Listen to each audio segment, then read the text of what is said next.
दोस्तों, स्वागत है आप सभी का हमारे YouTube चैनल प्रदीप की हिंदी कहानियाँ में, जिसमें हम आपके लिए लाते हैं मनोरंजक, रोचकता, सीख देने वाली शिक्षाप्रद कहानी। तो दोस्तों, अगर आप हमारे चैनल पर पहली बार आए हैं तो चैनल को सब्सक्राइब करें, बेल आइकन को प्रेस करें, जिससे हमारी लेटेस्ट वीडियोज़ आप तक तुरंत पहुँच सके। वीडियो को लाइक तथा शेयर करें और हमें सपोर्ट करें। तो चलिए शुरू करते हैं।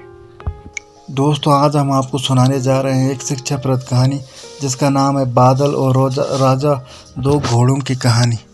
चुनौतियों पर काबू पाने की सीख देती प्रेरणादायक कहानी। बादल अरबी नस्ल का एक शानदार घोड़ा था। वह अभी 1 साल का ही था और रोज़ अपने पिता राजा के साथ ट्रैक पर जाता था। राजा घोड़ों की बाधा दौड़ का चैंपियन था और कई सालों से वह अपने मालिक को सर्वश्रेष्ठ घुड़सवार का खिताब दिला रहा था।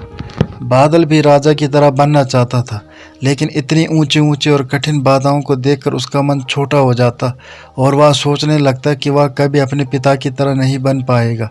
एक दिन जब राजा ने बादल को ट्रैक के किनारे उदास खड़े देखा तो बोला, क्या हुआ बेटा, तुम इस तरह उदास क्यों खड़े हो? कुछ नहीं पिताजी, आज मैंने आपकी तरह उस पहली बाधा को कूदने का प्रयास किया, लेकिन मैं मुंह के बल गिर पड़ा। मैं कभी आपकी तरह काबिल नहीं बन पाऊंगा। राजा बादल की बात समझ गया। अगले दिन सुबह सुबह वह बादल को लेकर ट्रैक पर आया और एक लकड़ी की लठ की तरफ इशारा करते हुए बोला, चलो बादल, जरा उस लठ के ऊपर से कूद करके दिखाओ। बादल हंसता हुआ बोला, क्या पिताजी, वो तो ज़मीन पे पड़ा है, उसे कूदने में क्या रखा है? मैं तो उन बाधाओं को कूदना चाहता हूँ जिन्हें आप कूदते हैं। मैं जैसा करता हूँ करो। राजा ने लगभग डपटते हुए बोला। अगले ही क्षण बादल लकड़ी के लठ की ओर दौड़ा और उसे कूद कर पार कर गया। शाबाश, ऐसे ही बार बार कूद कर दिखाओ। राजा उसका उत्साह बढ़ाता रहा।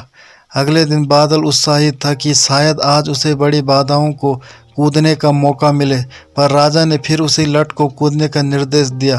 करीब 1 हफ्ते ऐसे ही चलता रहा और फिर उसके बाद राजा ने बादल से थोड़े और बड़े लठ कूदने की प्रैक्टिस कराई।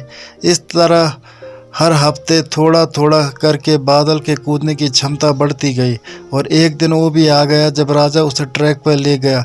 महीनों बाद आज एक बार फिर बादल उसी बाधा के सामने खड़ा था, जिस पर पिछली बार वह मुंह के बल गिरा पड़ा था।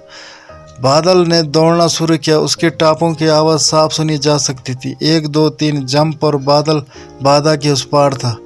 आज बादल की खुशी का ठिकाना ना था। आज उसे अंदर से विश्वास हो गया कि एक दिन वो भी अपने पिता की तरह चैंपियन घोड़ा बन सकता है, और इस विश्वास के बलबूते आगे चलकर बादल भी एक चैंपियन घोड़ा बना। दोस्तों, बहुत से लोग सिर्फ इसलिए गोल्स अचीव नहीं कर पाते क्योंकि वो एक बड़े चैलेंज या ऑब्स्टेकल को छोटे छोटे चैलेंजेस में डिवाइड नहीं कर पाते। इसलिए अगर आप भी अपनी लाइफ में एक चैंपियन बनना चाहते हैं, एक बड़ा लक्ष्य हासिल करना चाहते हैं, तो सिस्टमेटिकली उसे पाने के लिए आगे बढ़े। पहले छोटी छोटी बाधाओं को पार करें और अल्टीमेटली उस बड़े गोल को अचीव कर अपना जीवन सफल बनाइए। Moral of the story is, जल्दी हार मत मानिए, बल्कि छोटे से शुरू करें और प्रयास जारी रखें। इस तरह आप उस लक्ष्य को भी प्राप्त कर पाएंगे जो आज असंभव लगता है। तो दोस्तों, ये थे आज की कहानी। उम्मीद करता हूँ आपको कहानी पसंद आई होगी। अगर आपको कहानी पसंद आए तो चैनल को सब्सक्राइब करें, बेल आइकन को प्रेस करें, वीडियो को लाइक तथा शेयर करें और हमें सपोर्ट करें। धन्यवाद।